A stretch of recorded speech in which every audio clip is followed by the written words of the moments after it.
Halo Sobat Limu, Sobat Liputan Ilmu. Balik lagi nih sama Mimin. Ya, kali ini Mimin ingin membahas tentang seputar sejarah bahasa Indonesia. Iya, suku-suku di Indonesia memiliki bahasa masing-masing yang khas. Ketika berbagai suku tersebut saling berinteraksi sebagai warga negara Indonesia, bahasa Indonesia digunakan sebagai sarana berkomunikasi. Ya, bahasa Indonesia adalah bahasa nasional yang digunakan oleh warga negara Indonesia. Dilansir situs Kementerian Pendidikan dan Kebudayaan, awal mula sejarah bahasa Indonesia yakni bahasa Indonesia lahir pada 28 Oktober 1928. Pada saat itu, para pemuda dari berbagai pelosok Nusantara berkumpul dalam suatu rapat dan berikrar. Yang pertama, bertumpah darah yang satu, tanah Indonesia. Yang kedua, berbangsa yang satu, bangsa Indonesia.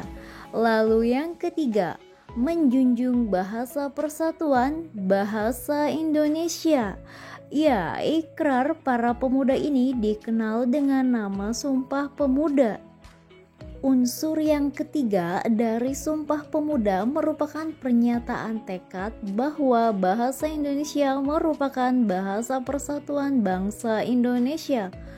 Pada tahun 1928, itulah bahasa Indonesia dikukuhkan kedudukannya sebagai bahasa nasional. Nah, bahasa Indonesia lalu dinyatakan kedudukannya sebagai bahasa negara pada tanggal 18 Agustus tahun 1945. Karena pada saat itu Undang-Undang Dasar 1945 disahkan sebagai Undang-Undang Dasar Negara Republik Indonesia. Dalam Undang-Undang Dasar 1945 pasal 36 disebutkan bahwa bahasa negara ialah bahasa Indonesia.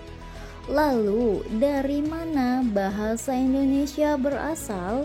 Ya, berdasarkan keputusan Kongres Bahasa Indonesia 2 tahun 1954 di Medan, antara lain menyatakan bahwa berdasarkan sejarah bahasa Indonesia mempunyai akar dari bahasa Melayu.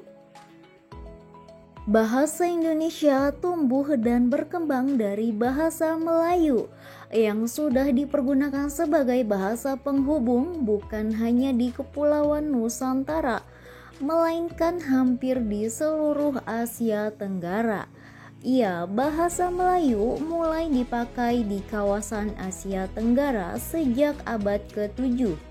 Hal itu dibuktikan dengan ditemukannya prasasti di kedudukan Bukit Berangka tahun 683 Masehi atau di Palembang, Talang Tuo Berangka tahun 684 Masehi, Palembang, Kota Kapur Berangka tahun 686 Masehi, Bangka Barat, dan Karangbrahi Berangka tahun 688 Masehi, Jambi.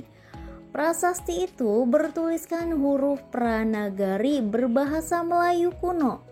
Bahasa Melayu kuno atau kuna itu tidak hanya dipakai pada zaman Sriwijaya di Jawa Tengah. Ganda Suli juga ditemukan prasasti Berangka tahun 832 Masehi dan di Bogor ditemukan prasasti Berangka tahun 942 Masehi yang juga menggunakan bahasa Melayu kuna. Pada zaman Sriwijaya, bahasa Melayu dipakai sebagai bahasa kebudayaan, yaitu bahasa buku pelajaran agama Buddha. Ya, bahasa Melayu juga dipakai sebagai bahasa penghubung antar suku di Nusantara dan sebagai bahasa perdagangan baik pedagang antar suku di Nusantara maupun para pedagang yang datang dari luar Nusantara. Informasi dari seorang ahli sejarah Cina atau Aicing yang belajar agama Buddha di Sriwijaya antara lain menyatakan bahwa di Sriwijaya ada bahasa yang bernama Quenya. Yang dimaksud Quenya adalah bahasa perhubungan di Kepulauan Nusantara, yaitu bahasa Melayu. Perkembangan dan pertumbuhan bahasa Melayu tampak makin jelas dari peninggalan kerajaan Islam, baik yang berupa batu bertulis seperti pada batu nisan di Minye Tujuh atau Aceh berangkat tahun 1380 Masehi maupun hasil susastra pada abad ke-16 dan abad ke-17 seperti syair Hamzah Fansuri, Hikayat Raja-Raja Pasai, Sejarah Melayu, Tajus Salatin, dan Bustanus Salatin. Bahasa Melayu menyebar ke pelosok Nusantara bersamaan dengan menyebarnya agama Islam di wilayah Nusantara. Bahasa Melayu mudah diterima oleh masyarakat Nusantara sebagai bahasa perhubungan antar pulau, antar suku, antar pedagang, antar bangsa, dan antar kerajaan karena bahasa Melayu tidak mengenal tingkat tutur. Bahasa Melayu dipakai di mana-mana di wilayah Nusantara, serta makin berkembang dan bertambah kukuh keberadaannya.